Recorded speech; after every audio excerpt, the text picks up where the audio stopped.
Eh bien, bonjour à vous toutes et tous qui êtes présents ici à Lyon et à ceux qui nous suivent à distance, dont mes consoeurs et confrères journalistes, ainsi que les membres des cabinets de Madame Vautrin et de Monsieur Neuder. Alors, vous l'avez entendu tout au long de cette matinée, la santé mentale concerne de plus en plus de nos concitoyens, et ce, quelle que soit la classe sociale ou l'âge. La part de Français qui vivent aujourd'hui avec un trouble psychique devrait donc continuer de croître, au point, je pense, que les 13 millions de patients recensés, soit près du quart de la population quand même française, pourraient fort bien doubler à brève échéance. D'autant que la société française est de plus en plus confrontée à la problématique des addictions et que dans ce domaine, comme dans bien d'autres, la prévention reste un vœu pieux. Alors d'où une question centrale. Comment sensibiliser nos concitoyens à la problématique des troubles psychiques et par là même, comment encourager l'innovation?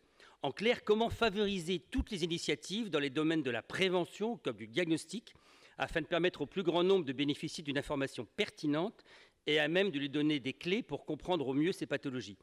En quoi la co-construction de projets et l'expérimentation sur le terrain peuvent favoriser un accompagnement personnalisé des jeunes proches? En quoi des démarches collectives peuvent-elles contribuer à faire bénéficier le plus grand nombre des innovations? Enfin, quelle formation interprofessionnelle pourrait contribuer à l'acculturation des professionnels en santé mentale? Bref, beaucoup de questions. Et pour répondre à ces questions et tenter d'esquisser les contours de ce qui devraient être les innovations en santé mentale, j'ai le plaisir d'accueillir, on va dire, 6 spécialistes. Je pense que le terme n'est pas exagéré. Alors, par ordre d'apparition, Anne Perret-Ficadja. Anne Perret, vous êtes directrice de la communication et des opérations de l'Alliance pour la santé mentale. Je préciserai que dans une vie antérieure, vous étiez journaliste également scientifique, ce qui ne gâche rien. Marine Dahl, à l'autre extrémité. Marine, vous êtes ergothérapeute à la PHP, vous êtes présidente du think tank des ateliers Mercure, et surtout vous êtes là parce que vous êtes chargée de projet contributeur chez Inivox, et là on reviendra sur Inivox. Stéphanie Aval, ici. Stéphanie, vous êtes psychologue de formation, et après plusieurs années passées à l'UNAFAM, vous avez pris la direction du dispositif Les Funambules au sein de la Fondation Ferré. Oriane Gian, de l'autre côté, Oriane, vous êtes coordinatrice du tiers-lieu d'expérimentation Digimantali, dont on a déjà parlé ce matin, mais vous allez revenir plus en détail dessus. Denis Mathieu, parce qu'il fallait quand même bien quelques hommes à cette table ronde. Denis Mathieu, vous êtes psychiatre, conseiller technique auprès de la Direction nationale santé mentale Vive MGEN. Et enfin, Eddy Michaud. Eddy, vous êtes médecin et avez cofondé l'incubateur Factory 319, pour résumer, qui est une start-up spécialisée dans le domaine de la santé et des biotechnologies. Juste avant de démarrer, et pour répondre à Clémence, mon voisin, qui nous a interpellés à juste titre ce matin, Clémence, nous aurions dû accueillir à cette table ronde une père aidante, figurez-vous. Une père aidante en la personne de Caroline Matt, fondatrice de la Maison Perchée, mais qui malheureusement a été retenue à Marseille pour des raisons personnelles, ce qui explique ce manque que nous ne manquerons pas de combler l'année prochaine, soyez-en certains. Alors, pour entrer dans le vif du sujet et directement, j'ai envie de poser la première question à Anne Perret-Ficadja. Quel type d'innovation conviendrait-il aujourd'hui de prioriser en santé mentale? Merci beaucoup de l'invitation.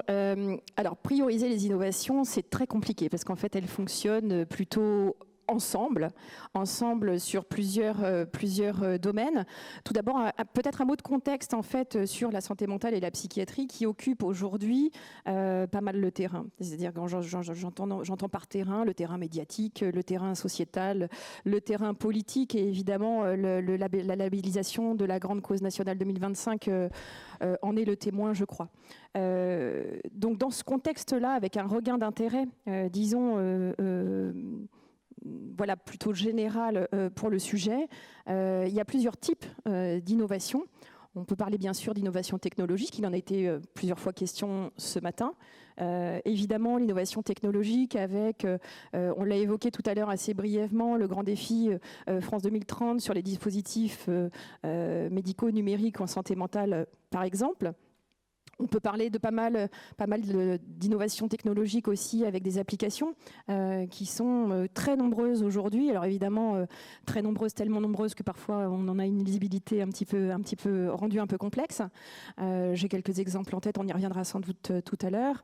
Il peut s'agir aussi d'innovations, bien sûr, organisationnelles. Il en a été question aussi beaucoup tout à l'heure. Je pense aux réalités de terrain, aux réalités locales et puis à tous les dispositifs aussi d'aller vers. Et puis enfin, des innovations que je dirais sociales ou sociétales, avec des approches qui partent souvent des citoyens, qui émanent des citoyens. Et j'ai en tête aussi quelques exemples sur justement notamment la pérédance.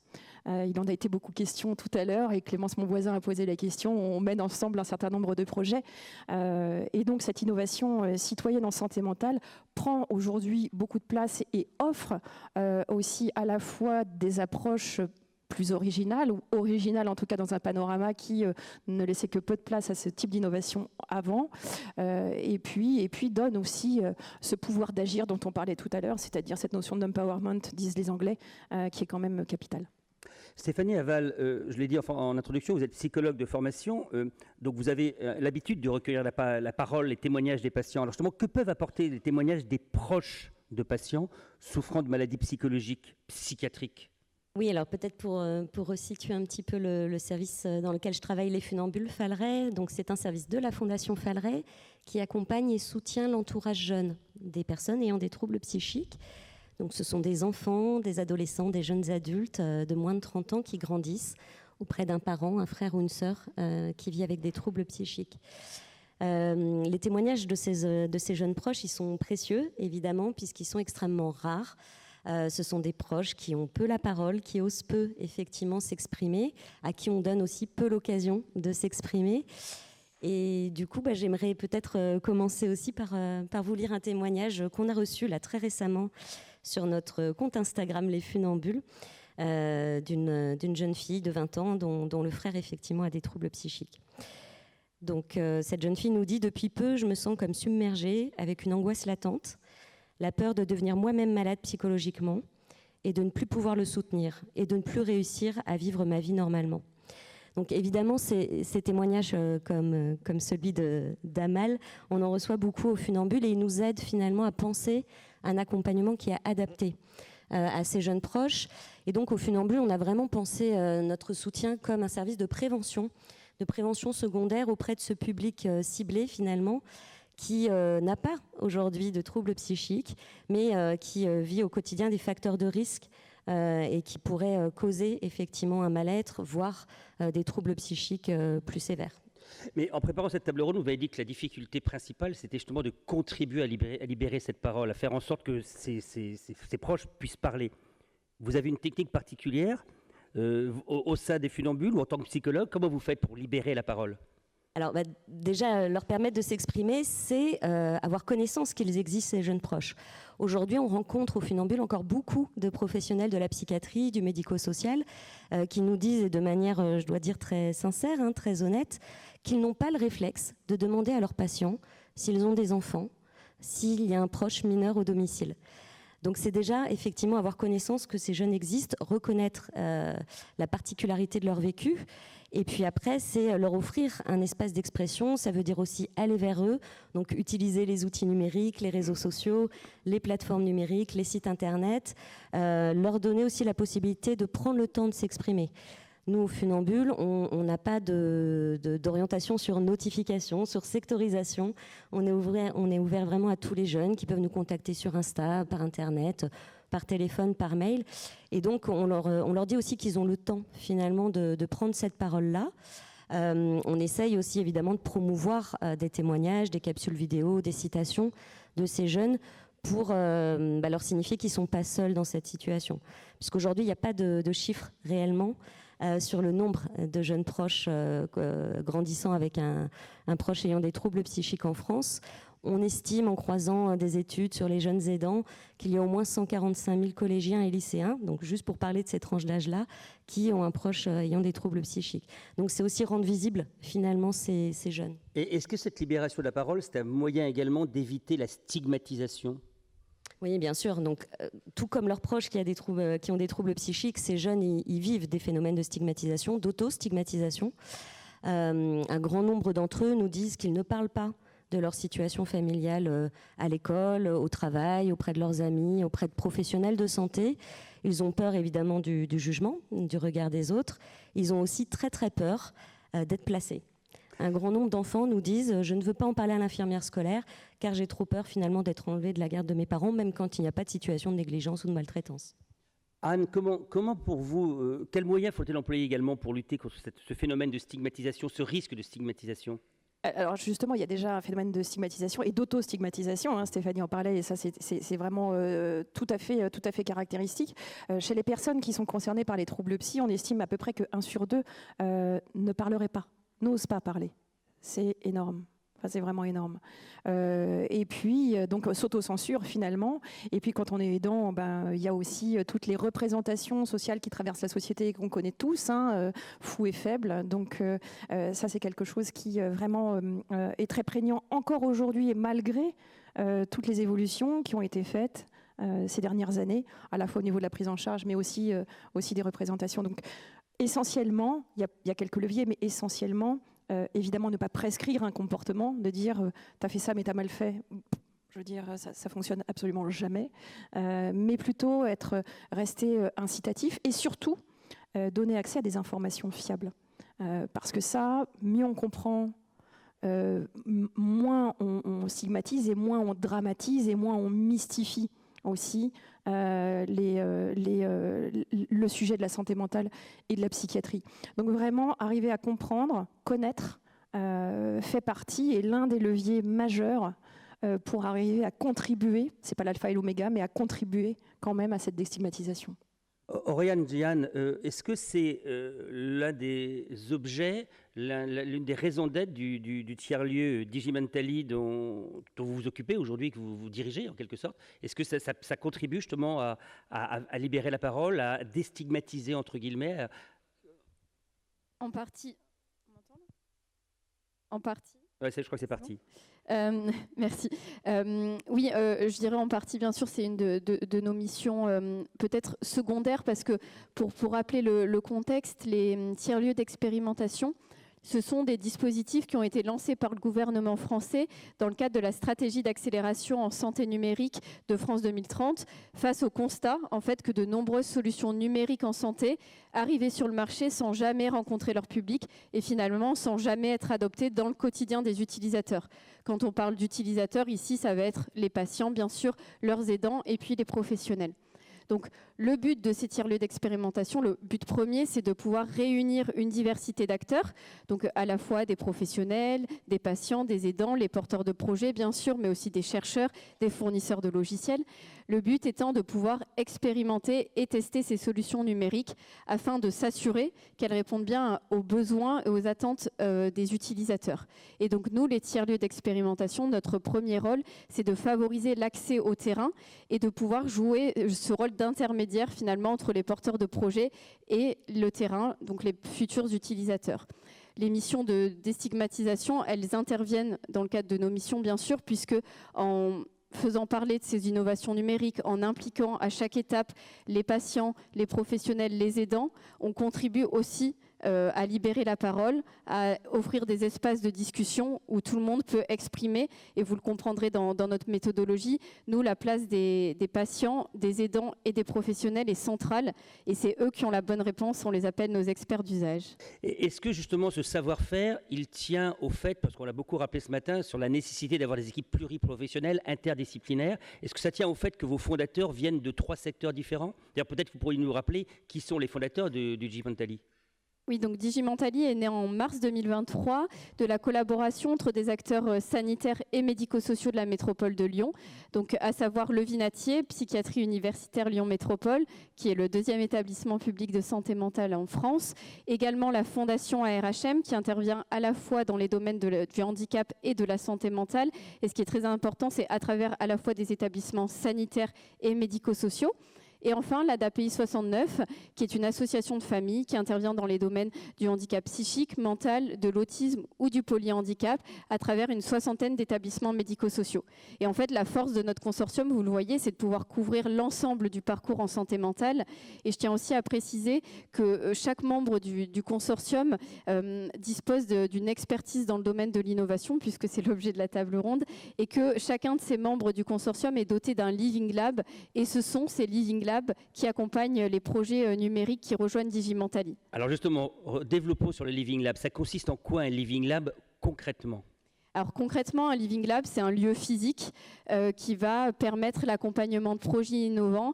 Et la particularité, bien sûr, c'est de placer les futurs utilisateurs au centre du développement du projet, et ce, à chaque étape de ce développement. Donc dès les phases de co-conception, dans les phases de test, d'expérimentation.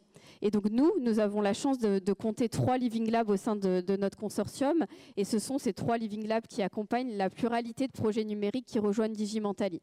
Donc par exemple, on a le Synapse Lab, qui est le Living Lab du Vinatier, qui accompagne plutôt les projets dans le domaine du soin et du rétablissement.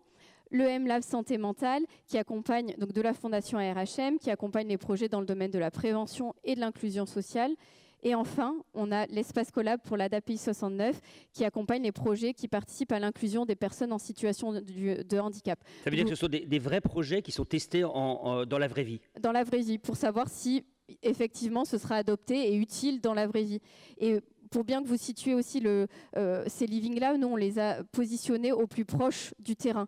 C'est-à-dire qu'ils sont dans le cas du Vinatier de la Fondation ARHM, dans les lieux de soins, et pour l'espace collab de l'ADAPI à proximité d'un ESAT. Eddy Michaud, on vient de voir une solution avec les Living Labs. Vous êtes fondateur de Factory 319. J'ai cru comprendre que ce n'était pas un Living Lab, mais un Startup Studio. C'est quoi ce truc, Startup Studio? Si, il marchait, il fonctionne normalement. Vous m'entendez? Oui, très bien.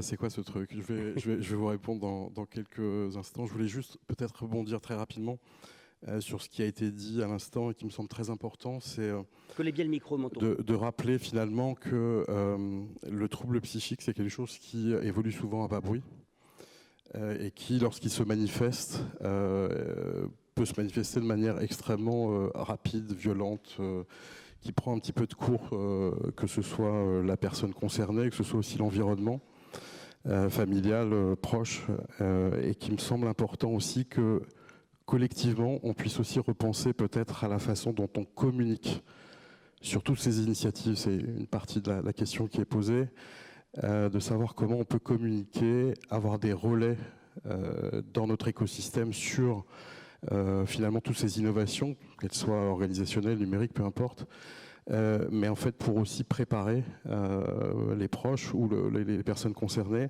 à trouver les bonnes solutions rapidement. Parce que c'est un peu l'objet de Factory 319, puisque si j'ai bien compris, vous jouez le rôle d'incubateur, donc vous réunissez les compétences, les richesses diverses et variées, c'est ça? Exactement. Donc on est parti un petit peu de ce constat. On est aussi parti du constat que ça a été rappelé très justement ce matin sur le fait qu'il fallait repartir de problématiques du terrain, de problématiques des professionnels de santé, répondre à des usages. Et le dispositif Factory, donc, qui est un startup studio, le principe c'est de réunir un certain nombre d'acteurs avec une vision la plus holistique possible finalement du développement de l'innovation. Et encore une fois, elle peut être sous plein de formes. Et en intégrant finalement la réalité du terrain, la réalité des professionnels de santé, les axes de communication, ça a été rappelé, les sujets de financement. Et donc la particularité, c'est un dispositif qui vient compléter l'écosystème actuel, où on va être aussi opérateur dans les projets. Donc on va mettre à disposition des ressources au quotidien sur tout un tas de sujets. Et on va aussi investir dans les projets qui nous semblent avoir le plus d'impact. Ça veut dire que votre job, ça consiste à trouver des projets, à valider qu'ils sont viables, et finalement à trouver des financeurs à travers des tours de table. Donc vous êtes médecin et financier. Oui, enfin, je suis à la retraite médecin. Mais non, tout à fait. On va essayer de... Alors nous, on intervient très tôt dans le développement d'un projet d'innovation, à un stade, j'allais dire quasiment de l'idée ou du cahier des charges.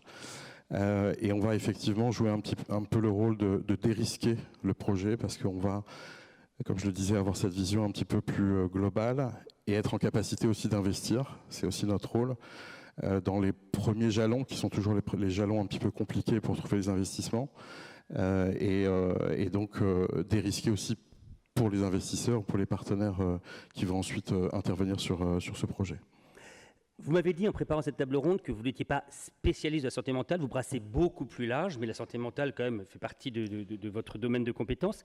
Quels sont un peu les profils des porteurs de projets en santé mentale? Puisque là, on est là pour parler que de la santé mentale. Alors, en santé mentale, c'est vrai que c'est un constat, mais ce n'est pas l'essentiel des projets sur lesquels on est sollicité. J'allais dire, on a deux grandes catégories, hein, pour faire simple. C'est évidemment les professionnels de santé qui viennent nous solliciter parce qu'ils ont identifié une problématique, un besoin, et ce qui est très intéressant, c'est que là, pour le coup, ça vient du terrain, donc on est quasiment assuré que ça répond à un réel enjeu. Donc première catégorie, beaucoup de professionnels de santé, et puis pour une part qui est un petit peu moins importante, c'est les équipes de recherche, parce qu'il y a énormément de choses qui se font dans les universités, dans les centres de recherche. Je crois que ça a été dit ce matin, il y a encore un travail à faire pour emmener ces projets qui, encore une fois, sont parfois technologiques, mais pas que, vers le marché, vers une capacité à se déployer à grande échelle. Et donc nous, ça va être notre travail de les accompagner. Vous mariez les compétences en quelque sorte, et avec comme finalité finalement de peut-être d'éviter une rupture dans le parcours de soins? Oui, alors on part toujours du parcours de soins, et puis on va essayer d'identifier finalement là où il y a des points de faiblesse de manière assez classique dans un process. Et parfois la réponse est une réponse organisationnelle, parfois elle est numérique. Mais peut-être le message aussi, c'est de dire que finalement le numérique, ce n'est qu'un outil, mais que sans l'interlocuteur qui est le professionnel de santé, le patient, ça ne marche pas. Ça ne marche pas du tout. Anne, comment éviter, selon vous, justement ces fameuses ruptures, ce risque de rupture dans le parcours de soins en santé mentale, encore une fois? Les risques, ils sont multifactoriels en réalité, parce que les déterminants de la santé mentale, ils le sont aussi. Ça peut très bien concerner l'emploi, le logement, le niveau d'études, l'aisance financière, etc., les moyens financiers. Donc finalement, il y a des choses à faire au niveau individuel, bien sûr, mais aussi au niveau collectif. Et ça, vraiment, les deux ne peuvent pas être dissociés. Pour rentrer dans un parcours de soins, enfin pour éviter les ruptures de parcours de soins, il faut déjà y rentrer. Alors peut-être un mot de la démographie médicale, c'est-à-dire qu'il y a à peu près aujourd'hui... On va éviter les questions qui fâchent quand même. Quand même, c'est des choses à dire. Hein. Donc 15 000 psychiatres en France avec une moyenne d'âge de 52 ans et 500 pédopsychiatres en France avec une moyenne d'âge de 62 ans. Donc on voit bien quand même que la démographie médicale des médecins spécialistes de la santé mentale est aujourd'hui un problème doux. Évidemment, alors on revient un peu à ce qui a été dit ce matin et on en reparlera aussi plus tard, mais la nécessité en fait d'avoir une approche non seulement holistique pour la personne concernée, mais aussi pluriprofessionnelle côté soins. Et puis bien sûr, je reviens à mon propos de départ, c'est-à-dire côté soins, il y a une dimension sanitaire et puis il y a une dimension évidemment, tout à fait. Alors justement, quel domaine permettrait en fait en quoi consisterait plutôt que les innovations organisationnelles pour améliorer ce parcours de soins, pour marier les compétences, encore une fois, si j'ai bien compris? À la table ronde précédente, Johanna Couvreur en parlait. Je veux dire, le projet Sésame est tout à fait l'illustration de ce qui peut être une innovation organisationnelle, bien évidemment. C'est-à-dire, en fait, quelqu'un qui rencontre une difficulté de santé mentale, dans 75% des cas à peu près, c'est-à-dire 3/4 des cas, il va voir son médecin généraliste. Donc, le médecin généraliste reste la première porte d'entrée finalement des personnes concernées. Donc ça veut dire que, alors je prends l'exemple de Sésame, mais parce que Sésame outille en fait cette première ligne, et plus largement, je dirais que construire ou en tout cas renforcer une première ligne existante et continuer à construire derrière et à renforcer une approche graduelle de la psychiatrie et de la santé mentale est une vraie nécessité.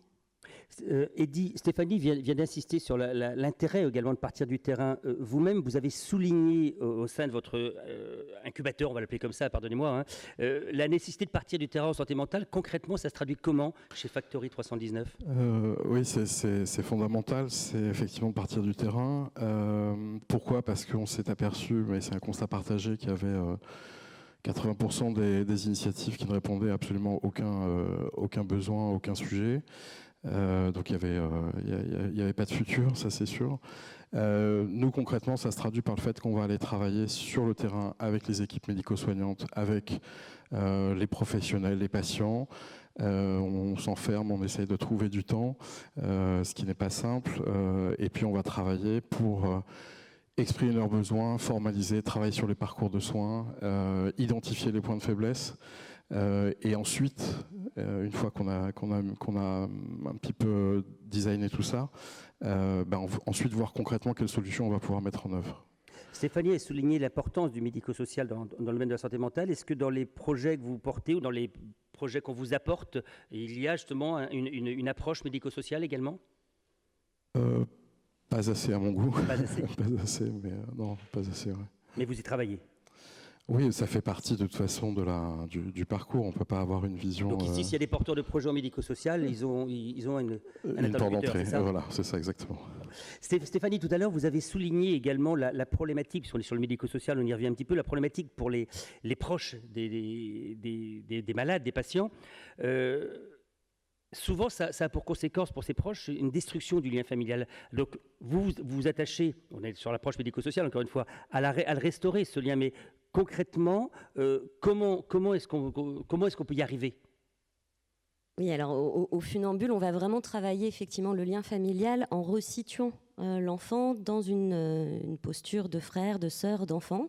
Il y a évidemment des phénomènes de parentification, etc. Mais on va vraiment travailler finalement cette notion de lien familial. On va également recevoir les parents pour les aider aussi à parler de leur maladie à leur enfant.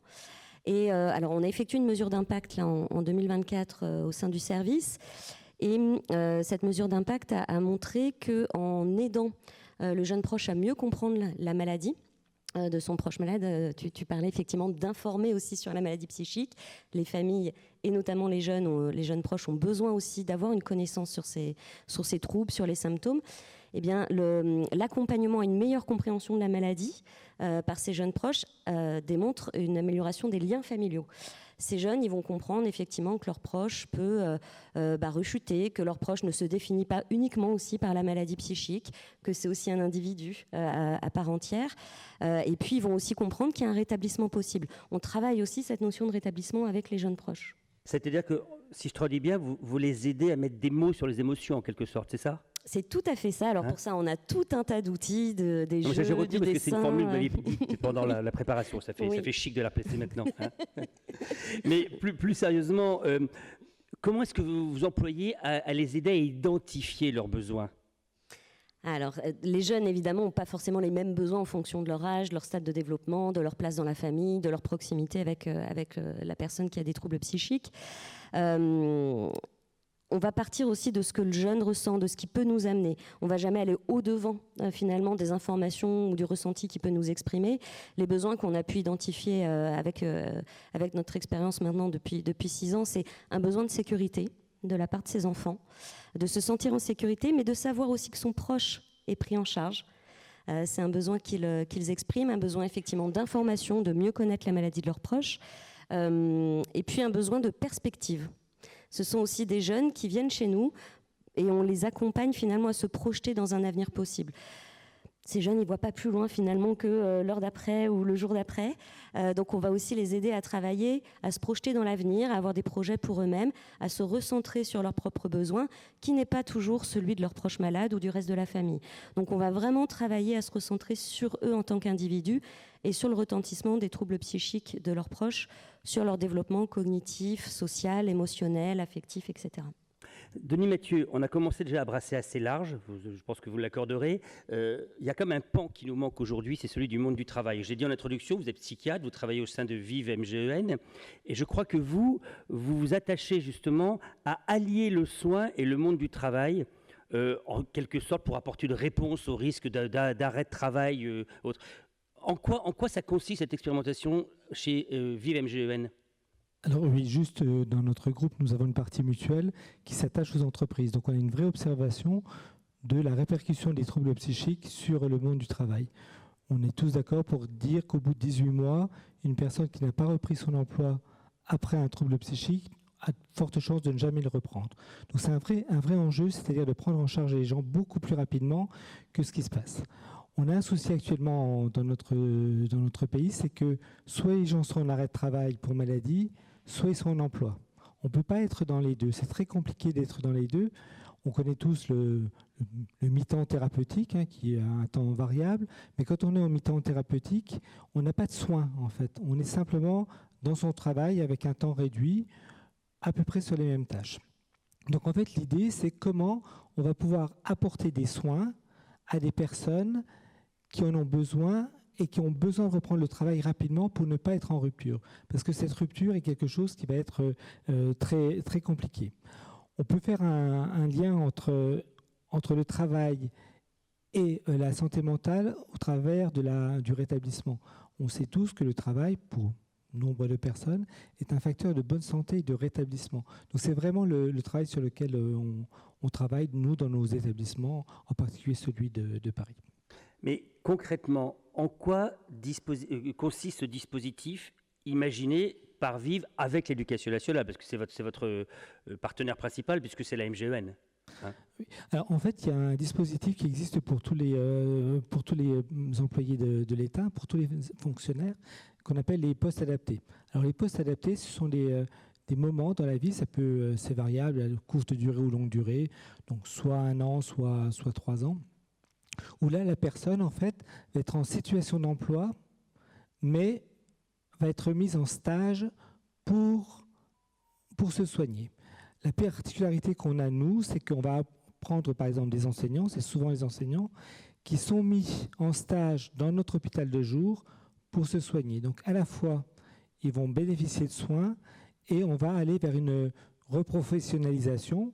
On va les former à d'autres métiers, souvent des métiers de l'administration. On leur fait passer des concours, mais on alterne en fonction de leurs besoins et on fait une gradation entre des soins assez classiques de santé mentale, de psychiatrie, on a un hôpital de jour, et des éléments qui sont beaucoup plus centrés sur le travail ou sur l'enseignement. Donc c'est un dispositif qui existe depuis un certain nombre d'années, que l'Éducation nationale met en place essentiellement en Île-de-France, assez peu ailleurs, c'est à la main des recteurs. Alors pourquoi on peut le faire, nous, dans notre établissement, qui est un établissement de santé mentale? C'est parce qu'on a aussi établissement scolaire. Il se trouve que, en plus d'être directeur d'établissement de santé mentale, je suis directeur d'école, par le hasard des postes. Ce qui nous permet de recevoir des enseignants, justement, ils sont en poste chez nous. Donc, ils ne sont pas en rupture, ils sont bien en situation d'emploi. Et c'est vraiment un énorme avantage pour eux parce qu'ils vont se réentraîner. Peu vont retourner face aux élèves, mais la majorité vont pouvoir retrouver un emploi, soit dans leur administration d'origine, soit dans une autre administration. Et cette expérimentation, elle dure, c'est plusieurs années, c'est ça, vous m'avez dit? Absolument. Donc, ça dure maintenant depuis presque une dizaine d'années. En permanence, en France, il y a à peu près 3000 personnes qui sont en poste adapté. La moitié, c'est l'Éducation nationale et l'autre moitié, c'est le ministère de l'Intérieur. Alors que c'est une disposition qui est ouverte à tous les fonctionnaires, quelle que soit leur fonction, qu'elle soit fonction publique d'État, qu'elle soit régionale, enfin territoriale, ou même fonction publique hospitalière. Donc en fait, c'est un dispositif qui est peu mis en œuvre parce qu'il y a assez peu de lieux pour le mettre en œuvre. Parce que ce qu'on remarque souvent, c'est que les agents vont être mis en poste adapté, c'est-à-dire qu'on va trouver un autre emploi pour eux, sur un poste où ils seront moins exposés, mais ils n'auront pas soin. Le dispositif comme nous on le présente, c'est vraiment cet avantage d'avoir des soins en même temps qu'une reprofessionnalisation. Donc, Éducation nationale, ministère de l'Intérieur, il y a possibilité d'étendre ce dispositif à d'autres pans de la fonction publique? Alors, nous on y a pas mal réfléchi. Ce que l'on remarque, en tout cas dans notre structure, c'est qu'il faut quand même des personnels qui soient capables de repasser des concours administratifs, donc plutôt des personnels qui sont dans des métiers déjà plus ou moins d'administration au sens le plus large, c'est-à-dire le ministère de l'écologie, le ministère de la culture. On a beaucoup de personnes du ministère de la culture qui pourront en profiter.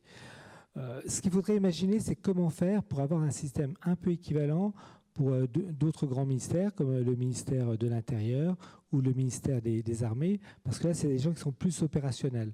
Donc notre système, pour le moment, ne fonctionne pas pour des personnes qui sont opérationnelles, fonctionne surtout pour des professionnels, un métier dit intellectuel. Et le privé dans tout ça?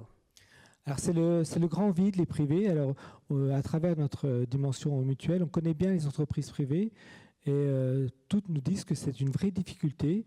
Comme je le rappelais, au bout de 18 mois, on ne reprend pas le travail et c'est une grosse désorganisation pour les entreprises d'avoir une personne qui va être arrêtée. Parce que la reprise sous forme de temps partiel ne permet pas une réelle reprise. Et le privé n'a pas le moyen, on comprend bien qu'une entreprise, surtout les entreprises moyennes, voire les grosses entreprises, n'ont pas les moyens de payer un salarié en étant en soins, parce qu'il ne sera plus productif. Donc c'est vraiment quelque chose qui n'existe pas dans les entreprises privées et qui probablement amène à ce qu'un certain nombre de personnes, après avoir subi des troubles psychiques, ne vont pas pouvoir reprendre leur travail, tout simplement parce qu'ils n'ont pas eu cette transition entre le moment où ils ont besoin de soins et le moment où il faut aller vers une reprofessionnalisation. Mais ça veut dire que quand vous avez mis en place cette expérimentation, vous aviez été capable de discuter avec vos pairs, avec les différents acteurs, pour mieux comprendre en fait les besoins de ces malades. Alors, c'est une expérimentation ancienne, hein. Ça a commencé avec l'éducation nationale, parce que Mutuelle Générale de l'Éducation nationale, bien évidemment, mais c'était une vraie réflexion qui avait été faite avec les rectorats, avec les médecins de prévention des rectorats, et sur les responsables des ressources humaines des rectorats, de savoir comment on pouvait permettre à ces personnels de retrouver un statut dans la fonction publique, en sachant qu'on ne pouvait pas les remettre sur leur poste face aux enfants. C'est quelque chose qui est assez facile, qui a été longtemps facile pour nous avec l'éducation nationale, parce qu'un certain nombre de nos collègues qui travaillent à la MJN sont issus de l'éducation nationale, donc on a des liens de parenté assez forts. Anne, on a plusieurs fois répété depuis le début de cette table ronde, mais même depuis le début de cette matinée, de l'importance du partage des connaissances, de l'importance de l'échange. Comment, vous, au sein de l'Alliance, pouvez-vous contribuer au partage des connaissances, au partage même des bonnes pratiques, j'aurais envie de dire, en santé mentale? Alors, l'Alliance n'avance pas toute seule. Elle fait partie d'un collectif qu'elle co-anime et qui s'appelle le collectif Santé Mentale Grande Cause Nationale, dont un certain nombre de membres sont dans les rangs aujourd'hui. Justement, le défi, en fait, à l'origine, était de mettre tout le monde autour de la table. C'est-à-dire des acteurs de la recherche et de l'innovation, des acteurs du soin, des acteurs de l'accompagnement. Et donc, aujourd'hui, ce collectif, il a 23 pilotes et il représente à peu près 3400 acteurs de la santé mentale et de la psychiatrie en France. Croyez-moi, c'était un tour de force au départ. Donc ça, c'est vraiment aussi quelque chose qu'on a à notre actif et qu'on réussit aussi aujourd'hui à animer, à faire fonctionner, à faire vivre pour pouvoir justement agir à la fois au niveau du plaidoyer, puisqu'on travaille sur un plaidoyer commun, mais aussi sur une campagne média nationale qui va voir le jour en principe à la fin du mois ou voire début juillet. Donc vraiment, ça c'est une collaboration aussi entre nous pour pouvoir agir utilement. Et c'est comme ça qu'on y contribue. Marine Dalle, vous étiez bien silencieuse depuis le début, mais c'est le moment maintenant. On parle de santé mentale, bien évidemment, on parle de partage des connaissances surtout, et je crois que vous, au sein d'Invivox, c'est votre raison d'être. Sauf qu'Invivox, ça a été créé par des chirs, si je ne m'abuse, 2 chirurgiens. Comment est-ce que vous avez fait le pont, comment vous avez fait le passage de la chirurgie à la santé mentale chez Invivox ? Oui, merci beaucoup. Donc en effet, pour faire un petit historique, Invivox, c'est une plateforme de formation continue qui est dédiée aux professionnels de santé. Et en effet, pour la petite histoire, initialement, c'était une plateforme donc à destination des chirurgiens qui mettait à disposition en fait des places disponibles dans leur bloc opératoire pour pouvoir réserver des sessions et aller faire une session de partage de pair à pair. Il y a la pandémie qui est passée par là, donc le système a évolué et aujourd'hui c'est vraiment une plateforme de formation digitale avec des contenus courts, pratiques et majoritairement gratuits à destination des professionnels de santé. Et donc, dans cette stratégie d'adresser les professionnels de santé, évidemment, la santé mentale est un sujet majeur. Et donc, sur le partage des connaissances, on a décidé de vraiment axer sur l'enjeu de former, d'informer les professionnels de santé de première ligne, de premier recours. Anne, tu en as très bien parlé. Ils sont un maillon majeur au niveau du parcours de soins parce qu'ils subissent un petit peu les difficultés, les pressions au niveau du système de santé. On a de plus en plus de patients qui viennent les voir avec des situations complexes, une difficulté d'accès aux soins spécialisés. Et donc sur Invivox, c'est cette question de comment former ces professionnels de premier recours, médecins généralistes, infirmiers, kinésithérapeutes, sages-femmes, pharmaciens, entre autres, sur les enjeux de santé mentale avec des conseils très courts, pratiques, pour savoir mieux repérer plus tôt, mieux prendre en charge et surtout comment bien orienter au bon moment. S'informer, se former, c'est bien, mais avant de faire la démarche, il faut déjà être sensibilisé. Alors comment vous sensibilisez ces professionnels de premier recours, que sont pour faire simple les infirmières, les médecins généralistes, comment vous allez les convaincre de franchir le pas ? Merci beaucoup, c'est une question très intéressante. En effet, nous, on part sur ce principe que les professionnels de santé, aujourd'hui, ils ont moins en moins de temps pour se former. Donc, c'est pour ça qu'on a pris cet axe vraiment des contenus courts et pratiques. Et on a ce fonctionnement de recruter notamment à titre bénévole. C'est des contenus qui sont gratuits. On n'a pas de rémunération sur ce plan-là. Je pourrais en parler du modèle économique plus tard, vu que c'est un sujet dans les innovations. Donc, des professionnels de santé souvent spécialisés, donc des médecins psychiatres. On a aussi des infirmiers qui sont spécialisés donc, en santé mentale, qui vont créer ces petites vidéos très courtes, très pratiques. Souvent, on encourage notamment les médecins spécialisés pour parler aux médecins généralistes de transmettre les informations clés en disant quels sont les éléments de repérage à détecter quand il y a une suspicion de santé mentale, donc les éléments de diagnostic, après quel va être le raisonnement clinique à avoir, qui est essentiel, puis ensuite quand orienter, à qui orienter et quels sont les examens complémentaires qu'on peut faire en amont pour essayer d'anticiper le rendez-vous avec le spécialiste, car on sait que c'est de plus en plus difficile aujourd'hui. Donc voilà, ces contenus courts sont souvent orientés sur premières intentions de prise en charge et orientation. Et pour vous aider dans cette acculturation, en quelque sorte, vous travaillez avec des sociétés savantes également ? Absolument. Donc, InVivox, c'est une plateforme. Donc, nous, on ne produit pas de contenu à notre nom. Il y a différents acteurs sur la plateforme. On va avoir, comme je disais, des professionnels de santé qui vont partager leurs connaissances. Il y a aussi des industriels de la santé qui créent des contenus de formation, souvent gratuits aux professionnels de santé, qui ne sont pas des contenus promotionnels, parce qu'il y a des règles réglementaires derrière. Et il y a aussi des sociétés savantes. On a par exemple la FFAB, Fédération d'anorexie boulimie, qui est présente, qui a créé des contenus sur la plateforme.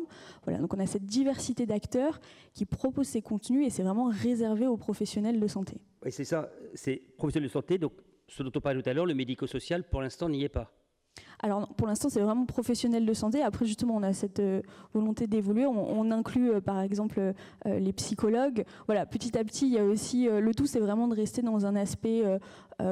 professionnel, accompagnement des professionnels sur terrain. Je sais que la pérédance aussi pourrait être un sujet dans l'évolution de la plateforme. Le tout, c'est de bien distinguer l'information, la sensibilisation du grand public et les informations, la formation sur vraiment de l'accompagnement, de l'orientation centrée sur la prise en charge. Sans vouloir faire de Friends bashing, on souligne souvent le retard de la France en fait, dans le domaine de la santé à bien des égards, en tout cas de la recherche et de l'innovation. Où en est justement notre pays par rapport à nos voisins et aux pays où InVivox est présent ? Très intéressant. Alors, comme je disais, donc InVivox, donc on traite de nombreux sujets autour de la santé. Et vraiment, le cœur, c'est comment mieux former, rendre plus accessible la formation. Aujourd'hui, en France, on le remarque pour les professionnels de santé qui sont dans la salle, il y a une difficulté d'accès à la formation continue, à la fois dans les structures, voilà, par les contraintes de temps, d'offres, et aussi en libéral avec le DPC, développement professionnel continu, qui propose des formations très pertinentes et l'inconvénient, c'est que parfois, elles sont guidées par certaines thématiques qui sont définies pour les 3 années à venir. Il y a aussi des restrictions en termes de format. Donc, c'est très souvent des formations présentielles qui sont longues. Donc, c'est un coût financier, c'est un coût en temps pour le professionnel.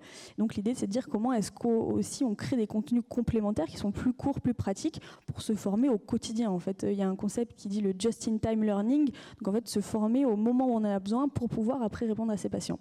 Et donc, pour l'angle international, c'est vrai que dans de nombreux pays anglo-saxons, ils ont un système qui s'appelle le CME, les initiales, Credit de Medical Education, où en fait des professionnels de santé, pour maintenir leur certification, doivent consommer un certain nombre de contenus qui ont été validés par cette accréditation.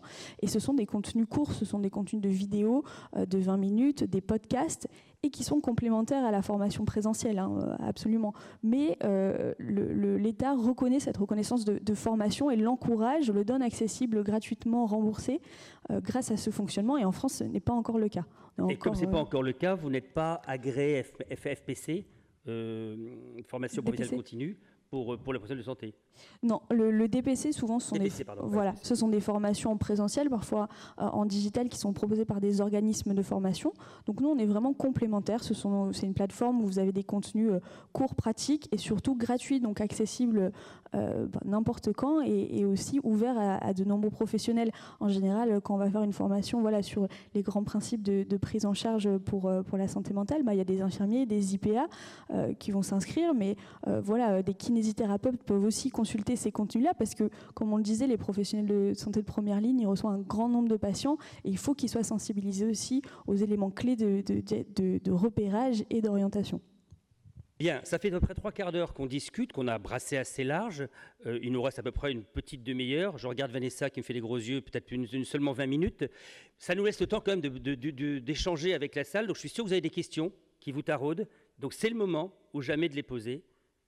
Alors je sais que c'est toujours la première la plus difficile. Monsieur, je voulais juste gentil de vous présenter, même si on vous connaît depuis ce matin, mais c'est pas grave. Jean-Christophe Leroy, je dirige l'association Positive Minors. Sur la généralisation, il me semble qu'il y a un sujet qu'on n'a pas trop abordé, c'est le fait qu'il y a beaucoup d'innovation qui se fait partout en local, mais même s'il existe des accompagnements maintenant, des accompagnements financiers, souvent la difficulté c'est que le porteur lui-même, il est local, il n'a pas la capacité d'aller ailleurs. Et donc, j'ai un peu l'impression qu'on est dans la même situation qu'on était dans les universités il y a 20 ans. L'innovation était dans l'université, elle avait du mal à sortir. Qu'est-ce que vous imaginez comme solution pour que, effectivement, demain, toutes ces pépites qu'on a un peu partout sur le territoire, en local, puissent se généraliser? Parce que c'est vraiment la solution à beaucoup des maux que nous avons en France. Alors qu'est-ce qui s'y colle? Réponse courte, question longue, réponse courte. Je peux peut-être apporter quelques éléments de réponse à l'égard des tiers-lieux d'expérimentation. Ces dispositifs, ils ont aussi été créés justement pour évaluer les solutions numériques en termes de est-ce qu'il y a une compatibilité entre les besoins terrain et finalement la solution qui est développée. Et le but après ça, c'est de pouvoir contribuer à leur accès au marché et donc à leur déploiement sur l'ensemble du territoire. Peut-être juste quelques mots complémentaires sur les tiers-lieux d'expérimentation. Au total, on a plus de 30 tiers-lieux d'expérimentation en France qui sont répartis sur l'ensemble du territoire, avec des tiers-lieux qui sont plutôt spécialistes, des tiers-lieux généralistes comme Digimentalie en santé mentale. Le but étant de pouvoir justement couvrir l'ensemble des solutions numériques en santé qui sont développées et bien sûr de faire émerger, passer à l'échelle les pépites, comme vous les appelez, qui auront du coup fait la preuve de leur impact par les tests utilisateurs. On le rappelle, nous, dans le cadre des tiers-lieux d'expérimentation, ce qu'on va tester, c'est surtout l'usage, l'ergonomie, l'intérêt, la pertinence. On va aussi dérisquer finalement une solution numérique et après contribuer à son déploiement et à son arrivée sur le marché. Stéphanie, un complément. J'ai vu que vous bouliez. Oui, effectivement, sur cette notion de généralisation des dispositifs qui peuvent être expérimentés partout sur le territoire. Alors, nous, au Funambule Falleret, notre service est implanté en Île-de-France, mais 25% des jeunes qu'on accompagne résident hors Île-de-France. Donc déjà, on peut accompagner des jeunes de partout en France en distanciel. Néanmoins, évidemment, accompagner un enfant de 4 ans en visio, c'est parfois compliqué. On ne peut pas utiliser tous les outils qu'on souhaiterait avec lui. Et du coup, on a fait le choix. Depuis cette année, on travaille vraiment à une solution pour essaimer notre dispositif sous forme de franchise sociale, en nous appuyant sur des porteurs locaux qui ont déjà un réseau, qui ont une connaissance du territoire, de la démographie, des enjeux locaux, et de transmettre finalement notre expérience, notre expertise comme un kit d'outils pour qu'ils puissent développer sa propre antenne des funambules localement. Ça veut dire que les funambules vont quitter l'Île-de-France et s'étendre à d'autres régions? Alors, ils ne vont pas quitter l'Île-de-France, ils vont rester en Île-de-France. Mais effectivement, je peux vous l'annoncer en avant-première aujourd'hui. Donc, effectivement, les funambules devraient s'installer là dans les prochains mois à Lyon, grâce à un partenariat que nous menons avec la Fondation ARHM. Un autre, Stéphanie? Un autre commentaire? Non, pas Stéphanie, Anne, pardon. Oui, je pense à quelque chose de très institutionnel, mais tout de même, ça a le mérite d'être publié il n'y a pas très longtemps. Je pense à la feuille de route de la HAS, de la Haute Autorité de Santé 2025-2030, où il y a quand même une partie de cette feuille de route qui concerne le partage des bonnes pratiques. Et alors, ce n'est pas de l'innovation à proprement parler, mais en tout cas, ça contribue sans doute à l'essaimage et à la généralisation d'un certain nombre d'approches, qu'elles soient médicamenteuses ou autres, hein, qu'importe. Et dans un certain nombre de troubles, peut-être pas tous aujourd'hui, mais en tout cas, cette feuille de route témoigne de la conscience, en fait, de la nécessité d'essaimer ça et de le partager. Les communautés professionnelles de santé sont un moyen de partager les bonnes pratiques par ailleurs, en plus d'offrir une qualité des soins à des personnes concernées. Je ne l'ai pas dit tout à l'heure, mais on parlait de rupture de soins éventuels. les pathologies mentales sont des pathologies chevauchantes. Il n'est pas rare qu'il y ait un trouble qui se superpose à un autre. Et puis, au-delà des comorbidités psychiatriques, il y a aussi des comorbidités somatiques. Donc, des maladies cardiovasculaires, des risques d'infarctus, de diabète, etc., etc. Donc, ça a cette vertu-là, en fait, de vraiment partager les bonnes pratiques, contribuer à la généralisation et puis offrir une prise en charge holistique. Une autre question, madame. Allez-y, appuyez sur le micro, c'est à vous. Vous m'entendez? Oui. Donc moi, c'était un commentaire, remarque, question pour Marine Dahl. Vous avez dit, vous expliquiez quelles étaient les personnes qui contribuaient pour faire toutes ces vidéos. Au milieu de quelques noms, j'ai attrapé une association boulimie, anorexie, etc. Mais par ailleurs, c'était beaucoup des professionnels. Et je pense que c'est très, très, très important que des personnes concernées soient impliquées. Tout simplement, je pense que ça va être très facile à comprendre. Il y a un grand nombre de problèmes, notamment au début du parcours, notamment dans le contact avec le médecin généraliste, etc., où la personne, le soignant, a des espèces de schémas préétablis de ce que doit être une personne qui a telle ou telle maladie, mais qui sont complètement faux. Complètement faux. Et finalement, si vous faites faire ces vidéos par des soignants, vous allez avoir une perpétuation de ces schémas qui est évidemment l'opposé de ce qu'on veut faire. Si je vois très bien ce que vous dites, madame, vous souhaiteriez qu'Invivox s'ouvre aux aidants, aux proches des patients, de façon, aux pères aidants, pour reprendre ce qu'on a dit ce matin, de façon à ce que la parole sorte du cadre purement sanitaire. C'est pas seulement la parole, c'est expliquer ce que sont les troubles. C'est quand même les personnes concernées, les aidants, etc., qui sont les mieux placées pour les décrire. Il y a un problème de description. Qu'est-ce qu'on s'attend à voir quand on a une personne qui a tel ou tel trouble? Et là, je pense qu'il y a des espèces d'a priori qui sont totalement faux, qui sont extrêmement nuisibles au départ à la détection, au diagnostic, etc., y compris chez les soignants et y compris chez les psychiatres. Je suis désolée de le dire. Il y a des... Voilà. Bref. Comme ce n'était pas une question, il n'y a pas de réponse, mais j'ai le temps d'une dernière question. Ce sera vraiment la dernière, parce qu'après, c'est fini. Bon, vous aurez vu en tout cas, en titre de conclusion, et je pose la question à l'ensemble de mes intervenants, qu'on n'a pas parlé d'innovation thérapeutique, comme si finalement la pharmacopée n'était pas au cœur de l'évolution, de la prise en charge comment dirais-je, dans les maladies mentales. Donc, vous êtes d'accord pour dire qu'en fait, on peut trouver aujourd'hui l'innovation dans bien d'autres secteurs, dans bien d'autres domaines, pour apporter une réponse concluante et constructive à la santé mentale? En ce qui concerne conclusion à tous. L'innovation médicamenteuse, là, je vais laisser peut-être Denis Mathieu prendre le relais, mais en tout cas, il y a pas mal de freins en fait à l'innovation médicamenteuse pure en psychiatrie. Assez peu d'innovation, je parle sous votre contrôle, mais assez peu d'innovation depuis, on va dire, les années 50 à peu près, au niveau des molécules en règle générale. Il y a quelques innovations thérapeutiques médicamenteuses qui ont fait leur apparition. Je pense notamment à Jocelyne Caboche en 2023 pour le traitement de la dépression, puisqu'on sait que 30% à peu près des personnes qui ont une dépression résistent au traitement médicamenteux.